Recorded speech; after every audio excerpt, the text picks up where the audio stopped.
Delicious meets nutritious in the snack that packs a real protein punch. Wonderful Pistachios. Each 1-ounce serving of Wonderful Pistachios has 6 grams of protein, giving you over 10% of your daily value and making Wonderful Pistachios one of the highest protein nuts. But perhaps more than that, I love all of the flavors they have. Their sea salt and vinegar ones are my favorite when I'm craving that flavor but want to keep it healthy. But that's just the tip of the iceberg. Wonderful Pistachios come in a variety of flavors, like chili roasted, honey roasted, smoky barbecue, and jalapeno lime, perfect for enjoying with family and friends or taking them with you on the go. Whether you're a pistachio purist who loves cracking open every nut, or you prefer the convenience of no-shells pistachios, Wonderful Pistachios has got you covered. Grab Wonderful Pistachios and elevate your snacking game today. So fill up with a healthy snack when hunger strikes. Visit wonderfulpistachios.com to learn more. That's wonderfulpistachios.com. Have you ever noticed how a calm mind can really set the stage for a good night's sleep? That's the idea behind our new podcast, Good Sleep. Greg, our host from Optimal Relationships Daily, is here to help ease you into a peaceful night's rest with some positive affirmations. And these affirmations aren't just comforting, they can help ease anxiety and nurture positive thoughts, setting you up for true good sleep. So, press play on Good Sleep tonight because a good tomorrow starts with a good night's sleep. Just search for Good Sleep in your podcast app and be sure to pick the one from Optimal Living Daily. This is Optimal Health Daily, episode 2593. Thinking About You in Your Bed by Mark Fisher of markfisherfitness.com. And I'm your host, Dr. Neil. Welcome back to Optimal Health Daily, or welcome for the first time if you're new here. This is the podcast where I act as your very own personal narrator and read to you from some of the most popular health and fitness blogs online, and always with a bit of my commentary at the end. And with that, let's get right to it and start optimizing your life. Thinking About You in Your Bed by Mark Fisher of markfisherfitness.com. The pursuit of health and hotness is a funny thing. Those seeking the physique of their dreams understandably spend a lot of time, energy, and money on the things that will most obviously affect their results. They'll join gyms, hire trainers, buy supplements, and work with nutritionists. They'll look to make big, strong choices on the path to taking control of their fitness. And believe me, I'm all for that. I love me some big, strong choices. While these are positive action steps, humans are not always great about executing the day-to-day little things that really add up. Any Mark Fisher fitness ninja knows that recovery is a big part of the process. When we're prioritizing getting better over getting tired, we know it's important to make sure we're doing our best to maximize our training by giving our body what it needs to respond to the inherently stressful stimulus of getting the F after it. While there may not be anything sexy about drinking sufficient water, doing your soft tissue work, or eating plenty of greens, they're non-negotiables if we really want to achieve peak levels of health and hotness. In our experience, one of the most commonly dropped balls is, unfortunately, the very cornerstone of all recovery: sleep. Most of our society has grown accustomed to functioning in a state of chronic sleep deprivation. Particularly my beloved fellow New Yorkers. New York City is not only the town that doesn't sleep, but it's a town of folks who work their butts off every waking second. So I don't blame anyone for staying up past their bedtime for some badly needed downtime watching mind-numbing TV. Believe me, I totally get it. But if we want to be our best selves, that ain't gonna cut it.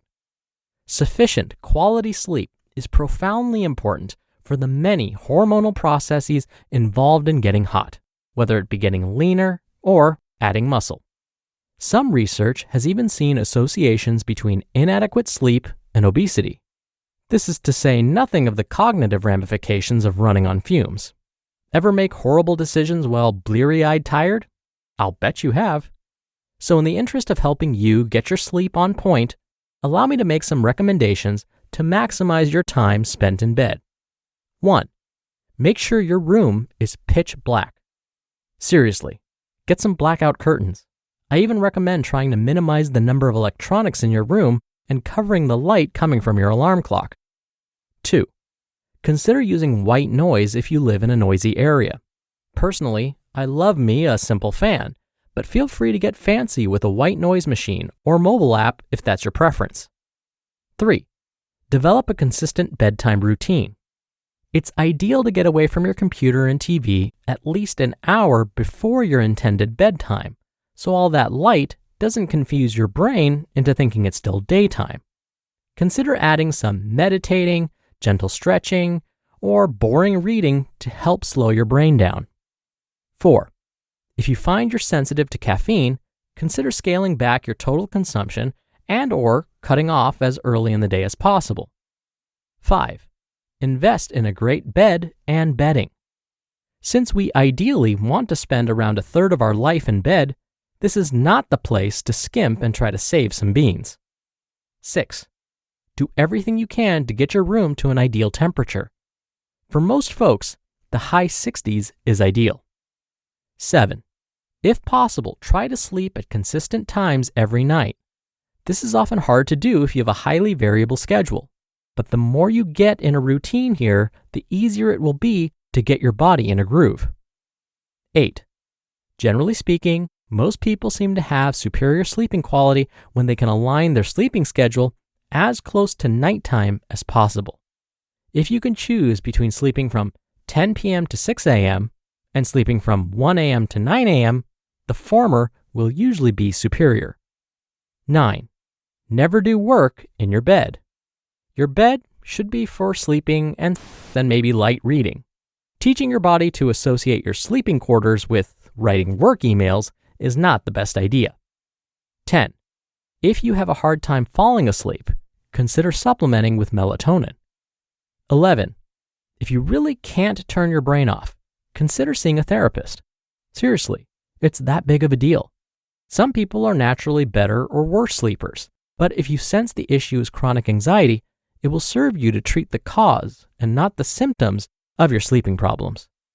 And 12, commit to making sleep a priority. Most of us know what it's like to fall into the Twitter and Facebook whirlpool. I promise you, nothing really fascinating is happening that you can't catch up on in the morning. So go to bed. Oftentimes, it's the little things that will really make the difference as we're looking to achieve optimal levels of performance in any realm of human achievement. If you're not where you want to be with your health and hotness goals, troubleshoot your sleep. Like they say, small hinges swing big doors. Don't let all that hard work go to waste. Make sure your time in bed is all that it can be. And yes, I totally mean that every way you think. You just listened to the post titled, Thinking About You in Your Bed by Mark Fisher of markfisherfitness.com, and I'll be right back with my commentary. When you're hiring, it feels amazing to finally close out a job search.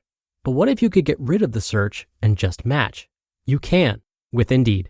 Indeed is your matching and hiring platform with over 350 million global monthly visitors and a matching engine that helps you find quality candidates fast. Ditch the busy work. Use Indeed for scheduling, screening, and messaging. 93% of employers agree Indeed delivers the highest quality matches compared to other job sites. One of the things I love about Indeed is that it filters out incompatible applicants. So when you're hiring, the process is much faster, and you only have to consider applicants that are already likely to be a great fit. And listeners of this show will get a $75 sponsored job credit to get your jobs more visibility at Indeed.com/health. Just go to Indeed.com/health right now and support our show by saying you heard about Indeed on this podcast. Indeed.com/health. Terms and conditions apply. Need to hire? You need Indeed. Dr. Neal here for my commentary. I want to go back to something Mark mentioned and that he's absolutely right about. The link between a lack of sleep and weight gain. This isn't backed by just one study. Multiple studies have come to this same conclusion. I still remember when the first couple of articles got published and started attracting headlines. At the time, I thought to myself, oh, well, let's see where this goes. This may just be one of those cases where 1 or 2 studies find this link between lack of sleep and weight gain, but with time, we'll find out that this was just a fluke. Plus, I thought, we need to know why a lack of sleep leads to weight gain. It's not enough to say that one is related to the other. We need to understand the mechanisms behind it. Well, since then, study after study after study have been published, and scientists believe they understand the reasons why a lack of sleep may lead to weight gain. First, as Mark said in his post, when we're tired, we tend to make poorer decisions. So when we're tired, instead of saying, I think I'll make myself a salad for lunch and go for a walk after, instead we'll say, I'm so tired. I think I'll grab something from a restaurant for lunch, and then maybe close my office door and see if I can squeeze in a quick nap. Next, we find that the longer we're awake, the more likely we are to eat. And finally, scientists have found that when we don't get enough sleep, we produce more hormones that make us feel hungry. And these same hunger hormones may make us crave carbohydrate-rich foods. Yikes. So it does seem that sleep is related to weight gain, but the great news is we can do something about it. We can try and improve the quality of our sleep as best we can. And if we can't, as Mark said, we can seek help from professionals whose job is to help us get better sleep. All right, that does it for today. I hope you have a great rest of your Tuesday if you're listening in real time, and I'll see you back here on tomorrow's show where optimal life awaits.